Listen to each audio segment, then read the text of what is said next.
Hey there mga my loves, Capricorn! Thank you so much for always staying here with me in this channel. So before we dive into your February 2024 reading, reminders everyone that this is not for everybody. So just pick up the messages you think are for you. And of course, this is genderless. No tayong gender dito. Babae, lalaki, LGBT, cross-watchers. You can flip roles if you want. You can do that.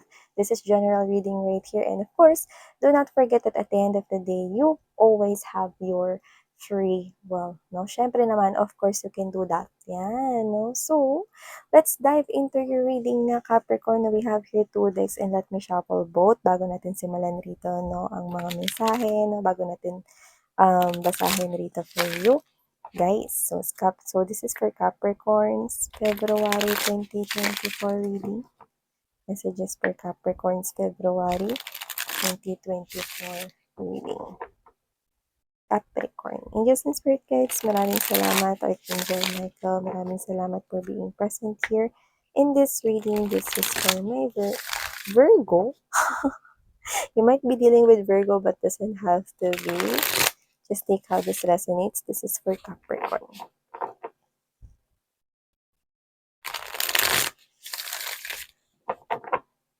Capricorns, February 2024. Messages, please. Okay, so yeah, let's shuffle this deck as well. So tell us more what this Capricorn needs to know for the month of February 2024, please. February 2024.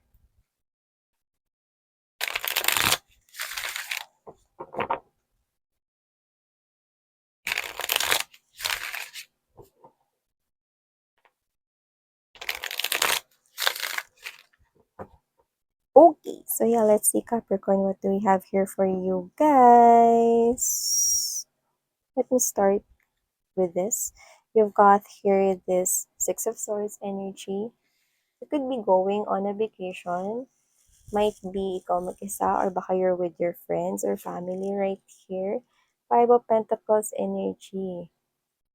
Okay, I'm saying na maaari ka meron ditong pagkagastusan. Medyo mahal yon. Or baka marami kang in-add to cart, no? At marami ka rin check out sa February 2024 right here. Nakita ko rito. Natignan muna natin lahat. Okay.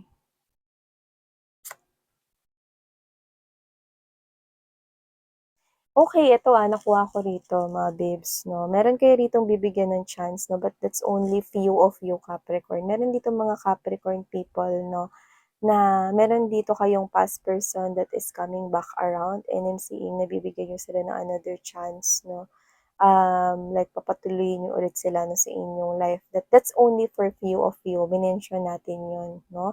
Pero yung iba, okay, nakita ko rito that most likely, no, general of you guys or most of you, I do pick up na meron kayo ritong, either may i-welcome kayo ritong family na pwedeng malayo yung pinanggalingan niya. Baka nagtrabaho siya na matagal doon or hindi niyo siya nakita na matagal.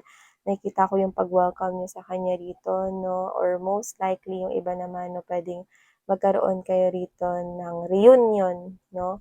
With your relatives or family or with someone na matagal mong hindi nakita, no? Like a family na rin sa'yo, no? Pero yun nga, konti sa inyo nakuha ko na meron kayo rito ex na parang bibigyan ng isang pagkakataon, no? At magkakaroon ulit ng another chance here, no? Nabuoy ng pamilya ninyo. Miss yan. Pinatuloy ko siya. Kung kasali ako dun sa patutuloyin ko siya, nakikita mo ba na magtitino na yan? Yes! Kung ito yung reading mo, kung kasama ka dun, ha? Kasi lumalabas, no, with the Ten of Cups energy, Ten of Pentacles, no, sisingsisi siya rito at siya mismo ang magiging harang at magiging blockage, no, na hindi niya na yun uulitin, no, at iingatan niya na talaga, no, mga babes, no, ang samahan na ito. Wow! Kasi nga ayaw ka nang mawala, no? Naramdaman niya kasi yung hirap, with the Five of Pentacles energy, naramdaman niya rito yung hirap, no? Hindi yung hirap na suyuin ka, no? Kundi naramdaman niya talaga rito, no, na muntikan ka na talagang mawala sa buhay niya.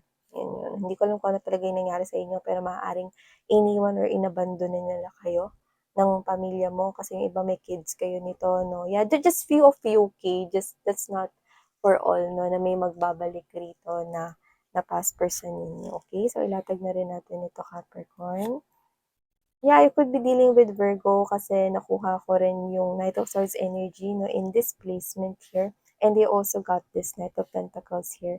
But doesn't have to be, syempre, pwede kayong mag-deal, no, sa ibang zodiac sign or with other zodiac signs right here. Yeah.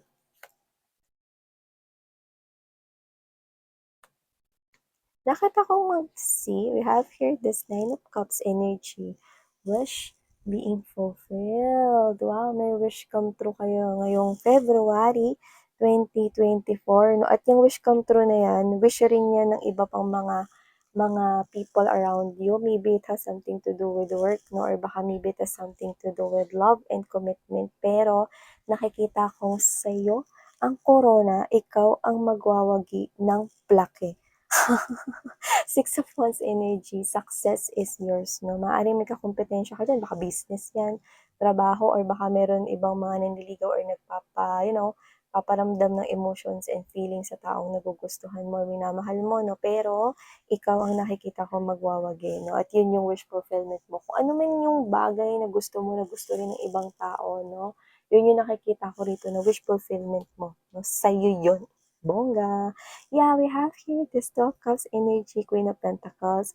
I do pick up, no, na yung iba, either matagal na kayo sa trabaho ninyo or business ninyo, or baka you have both, or maybe naman matagal na kayo sa relationship ninyo, kung may relationship man kayo, you feel satisfied, no? At kung meron kayong new energy na makakonect, mararamdaman mo, iba, may difference kayo in skin color, maaaring ito ay someone, no, na iba ang kultura or baka coming from a different country, just like how this resonates. Pero kung sino man yan, you feel so connected to that person. I'm seeing this slow but steady na getting to know each other at magbubunga ito, no, up until palalim ng palalim ang connection ninyong dalawa, no? At yung iba, kung meron man kayong bagong trabaho or yun nga, matagal na kayo sa trabaho na yan, no? You feel na, eto na yun, ayoko na lumipat ng work. Dito na talaga nahanap ko yung sarili ko rito, no? At saka,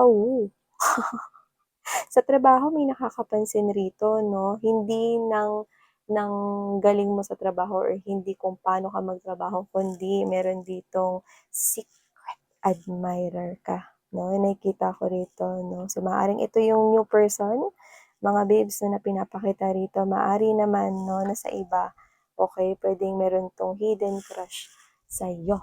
Yan, yung nakikita ko rito. So, Capricorn, I'm also picking up right here, no, travel for you guys, no, pwedeng magta-travel ka this month of February or just you're just gonna go out here, no? Pwedeng ikaw mag-isa. Nakikita ko kasi dito mga babes, no, na pwedeng nakapag-travel ka na, no, and nag-enjoy ka naman, no. So, solo travel, no, parang na-try mo na yun, no, and gusto mo yun gawin this February 14. Yung iba naman, get away together with your special people, no. Pwede rin naman na kung may kakonek kayo or kayo in relationship, others could be friends, soul tribe, or family, no. Nakikita ko rito, no, nagagawin nyo yan.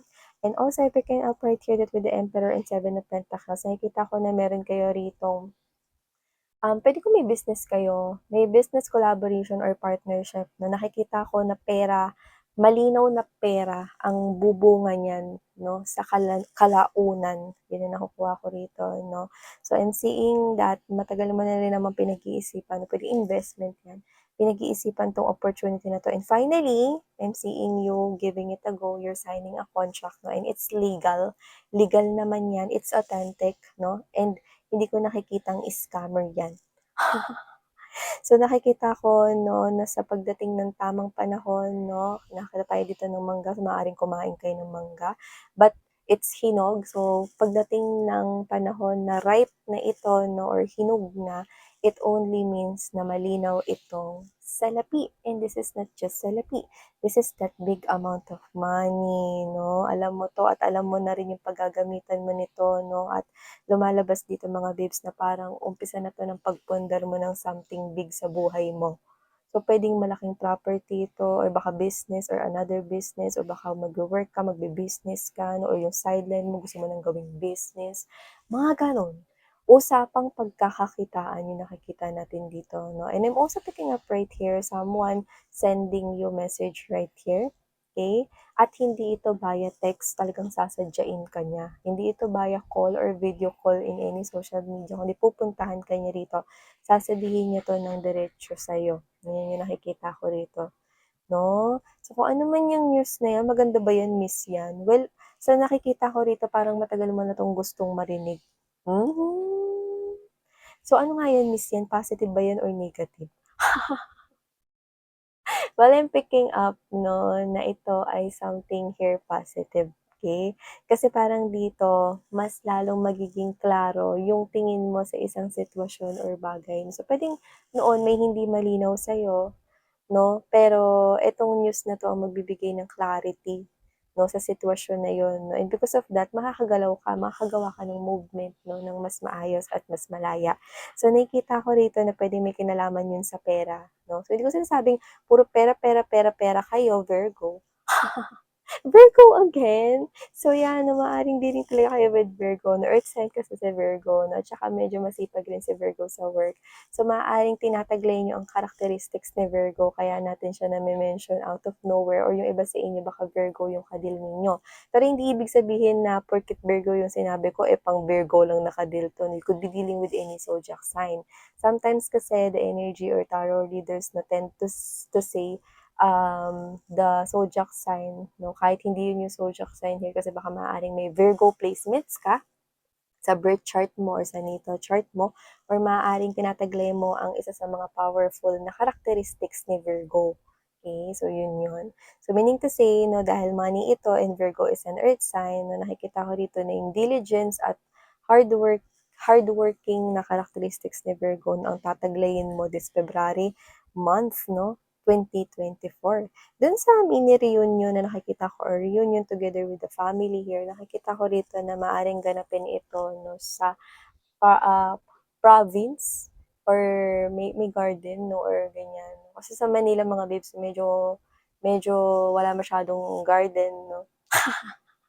So, possible na ito ay ganapin 'no, sa kung saan may maaliwalas na view wherein yung yung press ng hangin 'no, is napakalamig and very refreshing.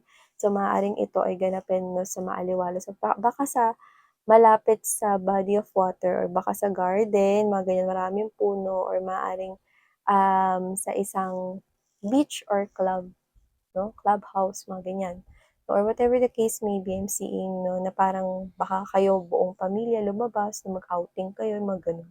So whatever the case may be, it's been a long time coming 'no, pero dumating na 'no, yung hinihintay ninyo na na kapamilya or baka long lost friend 'no. Yung iba kasi parang matagal niyo siyang hinintay, tagal niyong 'di nakita 'to. So nakita ko na talagang may paghahanda dito, talagang kainan 'to 'no, nakakita tayo dito ng mga putok-batok.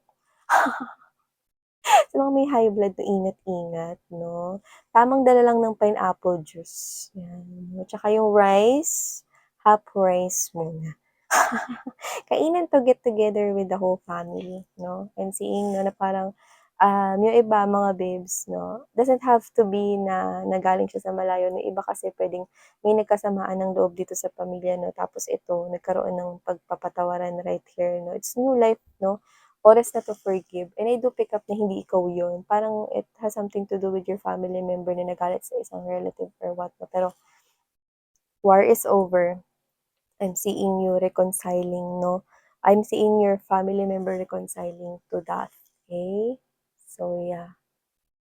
So, ayun, Capricorn, kung makikita ninyo may kable dito. Sorry mga babes 'no, nalobat kasi ako. So, yeah 'no, tuloy na natin ito, huwag niyo na lang pansinin 'tong kable dito 'no. So, pag-usapan pa natin ito. Meron pa tayong nakikita rito iba pang mensahe 'no, kagaya ng kung if you are, not yet in a relationship 'no, someone here 'no, puwedeng yung admirer ninyo, okey? Um, is yeah, this is someone here who admires you, holding back, no? Meron kayong admirer dito, secret admirer dito, no? Because this person here will see you in a different light, no? At maaaring ma-realize niya yan this love month, okay? May mga situation na mare-realize niya na ibang level pala yung gusto niyang maging connection here with you guys. So, nakikita niya rito na hindi lang pala niya gusto rito maging coworker mo or kung katrabaho mo man siya, hindi lang niya rito gustong maging neighbor or kapitbahay mo or hindi lang niya gusto dito maging friend mo. Like this person here will see you in a different light, no? And this could be a possible admirer here, no? Miss yan, ipupurso ba ako niyan or may gagawin ba yan? Oo, nakikita ko may gagawin to, no? Pero hindi this love month, no? So, I do see this person here will probably take action here, possibly, bago mag 3 months, no? Or bago matapos rito, no? Yung 2 months. That's what I'm picking up here. Like, literally, meron ditong mga times na makikita ka niya, no? Na parang, uy, ano ba yun? Parang may in love ako kay Capricorn, may nararamdaman at ako kay Capricorn, no? Wala siguro to, ay baka meron. So, medyo confused pa siya rito at naguguluhan. Pero huwag kayong mag-alala kasi nakita tayo rito ng pagklaro ng kanyang isipan at pag-intindi niya rito sa sitwasyon na to here with you guys. And I'm also picking up right here that if you want to have a sideline, kung wala kang sideline, no, nakikita ko na maganda yan nakakonect ng hobbies or ng interest mo, no? Kasi nakikita ko dito na magdadala yan sa'yo ng money. Okay? So, yung nakikita ko rito, no? So, nakikita ko na dahil may passion ka for that, no? You will attract your customers, clients, no? Diyan sa sideline mo na yan. Pwedeng small business yan, sisimulan mo, no? You're gonna attract here, okay? People na ipatronize or i-avail yan, no? Na sinisell mo. Okay? Or yung services, no, na inaalok mo. Bakit? Kasi it will come to your passion. Mararamdaman nila yun sa energy na gini-give out mo. No? Yes, people feel energy, mga babes. No? Nararamdaman talaga ng people ang energy. So, dahil lumalabas yun sa gawa mo, no? Dahil yung iba pwedeng handmade yun or homemade, no? Either may kinalaman yun sa pagluluto or craftsmanship, no? Whatever it is, eh, yung passion mo mararamdaman ng mga tao, no? At magre-reflect yun, no? Dun sa sa product, no? Na sinesell mo or service na yun. So, yeah. I'm seeing you right here receiving these messages for this February 2024 Capricorn. So, thank you so much. And, sarang hair, love, and light. Have a nice day. Annyeong! Oh, muntik ang hulog yung phone.